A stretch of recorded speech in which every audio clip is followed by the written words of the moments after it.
Welcome to I Am Living Legacy, where Black stories breathe and legacies live. I'm your host, Dr. G, and this is our soft, sacred space, a place where everyday voices hold extraordinary truth. Here, we gather the lived wisdom of our people, life lessons, joys, grief, resilience, and love, passed down through generations. In a world that has worked hard to erase our histories, this is our resistance. We remember, we speak, we carry forward. These stories are not just memories, they are maps, they are mirrors, they are medicine. So settle in, take a breath. You belong here.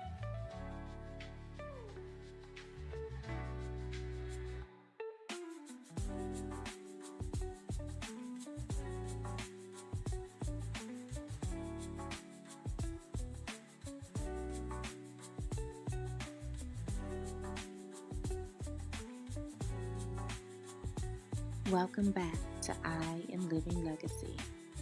Today, I'd like to take you back to the roots of my own story. My family, my upbringing, my neighborhood, my foundation.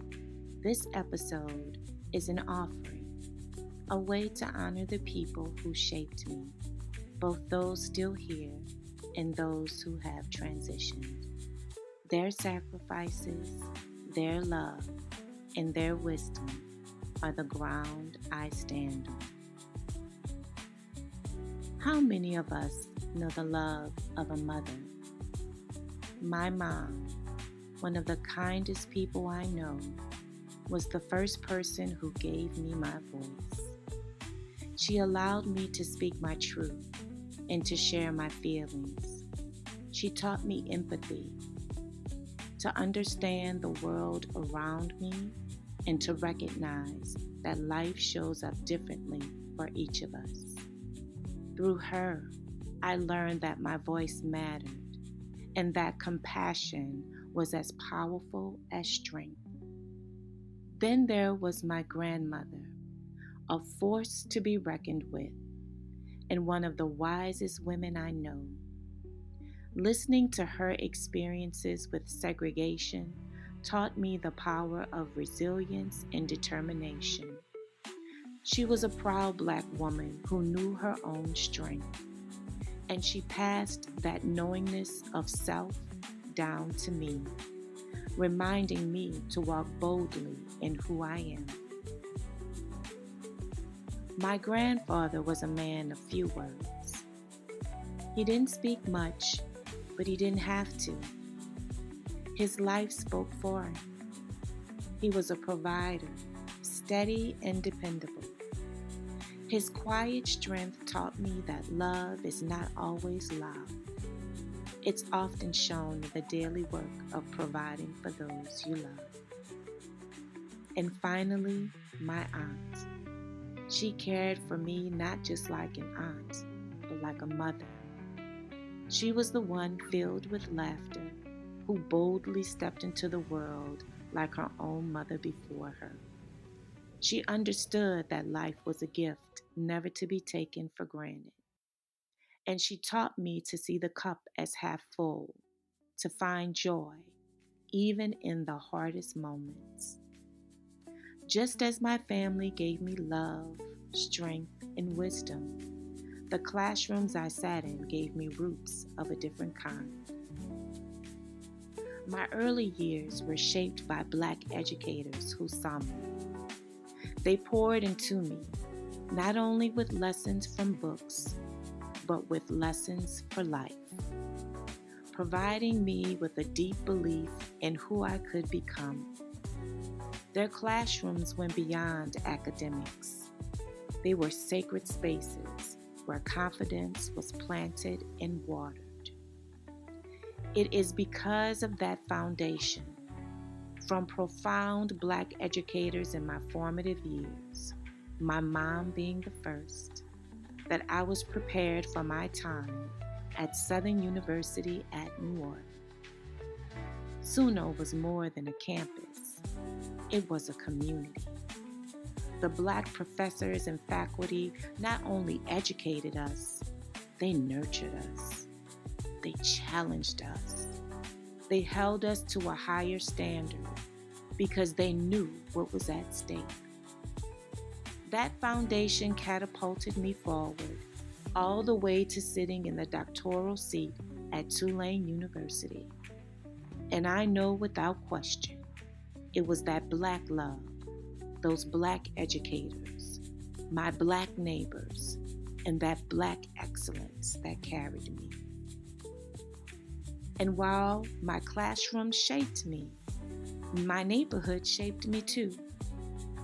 I grew up in one of the first Black subdivisions built in 1955 during segregation, the Jim Crow era, the now historical Pontchartrain Park, a dream carved from the sweat and sacrifice of my grandparents.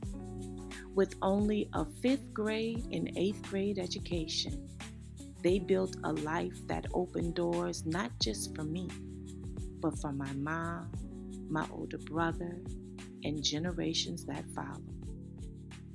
In that neighborhood, it wasn't only family who raised me, it was community.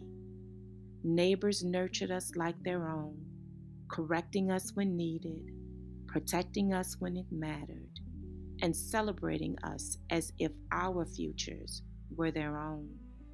We were bound together not just by streets and houses, but by a shared belief that every child carried possibility, and that it was our duty to help that possibility bloom. And so, when I look back at my life, here is what I know. This is my story. There was always love. There was always compassion. There was always room for me.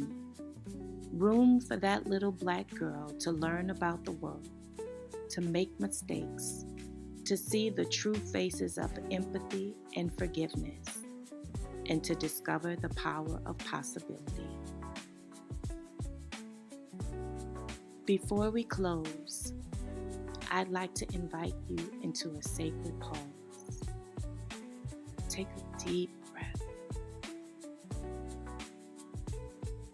Who are the people who built your wings? And how will you honor them now? What lessons from that village are you carrying forward into your legacy?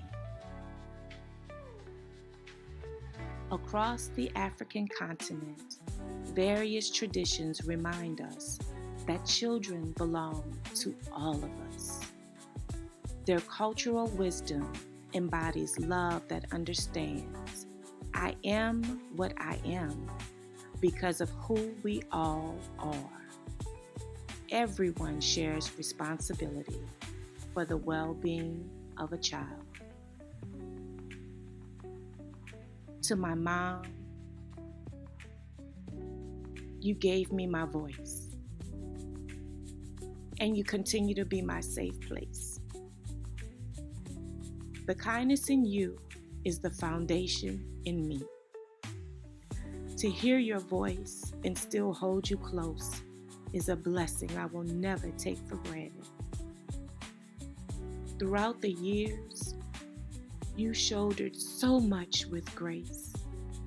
You held our family with unwavering care, and you still pour that love into each of us. I love you. To my grandmother, you are my anchor, my teacher, and my fire. You planted in me the courage to stand tall and the wisdom to walk proud. You were the matriarch, the flame, the heartbeat of our family, and I carry your spirit always. I miss you, and I hope I've made you proud. To my grandfather, the man of a few words, whose silence spoke volumes, you taught me that actions speak louder than words, showing love through steadfast provision and quiet strength. You led by example, teaching me that consistency is its own kind of poetry, and for that I am eternally grateful. Rest in power.